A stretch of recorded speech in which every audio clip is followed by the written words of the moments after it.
For example, let's say that there's a homeowner who his bathtub is broken. To fix it, under these regulations, he has to employ a plumber and a tile setter. Now, we can rejoice with the tile setter because he's got a job now. But the homeowner has paid twice as much to have his bathtub fixed.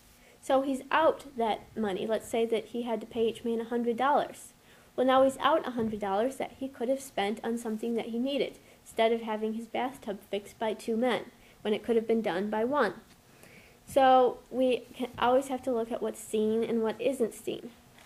And thirdly, saving the X industry, saving the steel industry or the coal industry or whatever industry the government thinks needs to be saved.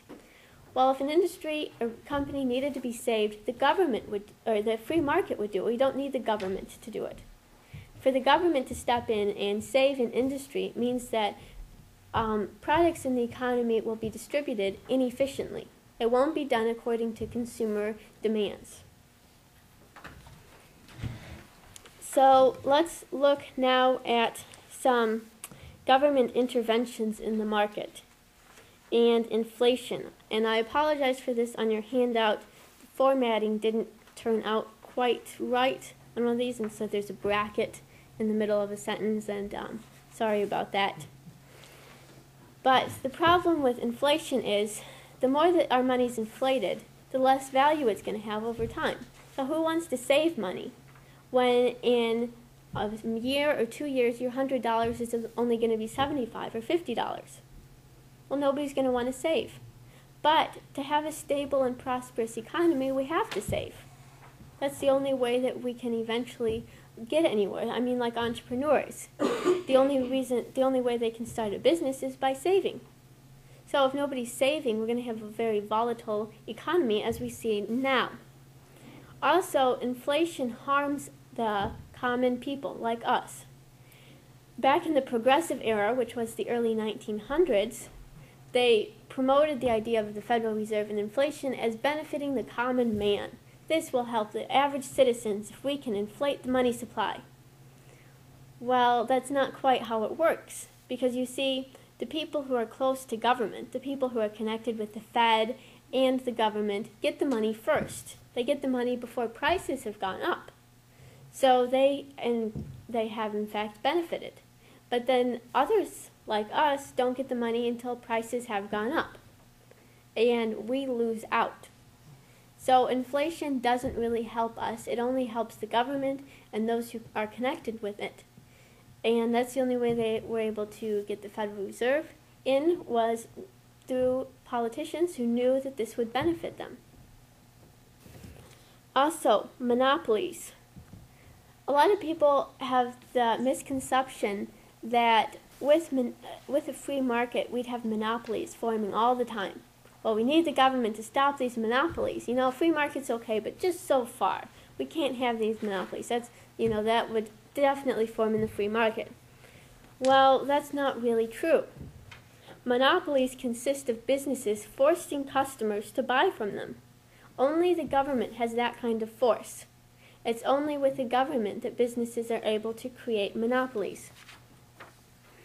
And the reason that monopolies really wouldn't form in the free market also comes back to F.A. Hayek's problem of knowledge, is what he called it.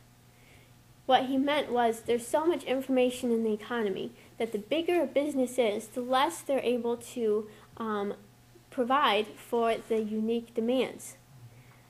For instance, you might be changing your demand for milk from day to day. It might be changing all the time. And so if you, in your community, you can imagine the demand for milk fluctuating.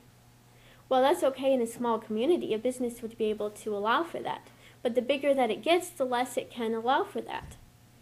So the bigger it gets, the less efficient it's going to be, which means that will provide an incentive for someone else to step in and compete with them who are more efficient. So in the free market, we really don't have to be afraid of monopolies, because monopolies can only exist with the help of the government, contrary to what they're always telling us. That's simply not true. In the free market, monopolies wouldn't form. Well, someone just gave me this paper. It's a letter from Obama. I don't know if any of you are signed up on Obama's email list. I am too, except after reading the first about half dozen, I gave up even opening them because they aren't really worth it. So this was one that I had not opened. But he calls it Wall Street reform. And talking about hardworking families struggling to make ends meet, which I don't see him, real concerned about that when he gets on TV and everything. He doesn't seem, like he's all upset about Americans and everything. But maybe he is, deep down inside. We don't know. Okay, well, he talks about Wall Street still recklessly speculating with borrowed money. Well, whose money is that? Well, the money came from the Fed. Why can they speculate recklessly? Well, because they know the government will bail them out. So he's saying that they're working against the middle-class families, which is Marxism. We see here he's talking about the class conflict, the rich versus the middle class, the hard-working families, and these rich people up in Wall Street, exploiting them. So he's going to create enforceable, common-sense rules to check abuse and protect families, which will make the markets free. Okay, if we have rules from the government, where does the free market come into this? I don't quite see how he figured that one out. It doesn't have to be logical. That's true, yeah, okay. Say it with a sweet smile. Yeah, logic doesn't apply anymore. Forgot about that. Okay, so the reform will provide crucial new oversight. Why do we need more oversight by the government? They seem to miss everything anyways. Yes.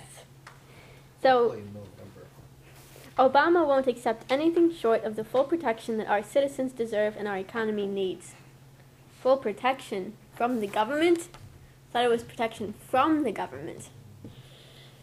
Anyways, so that's kind of interesting. I just thought I'd point that out because, we see this all over. Here's a letter from Obama, but we see it in the news, we see it on TV, all the stuff they're talking about. If we had a free market, people in Wall Street wouldn't spend recklessly because they'd be risking an awful lot. It's only through the government ensuring that they won't fail that they can spend recklessly.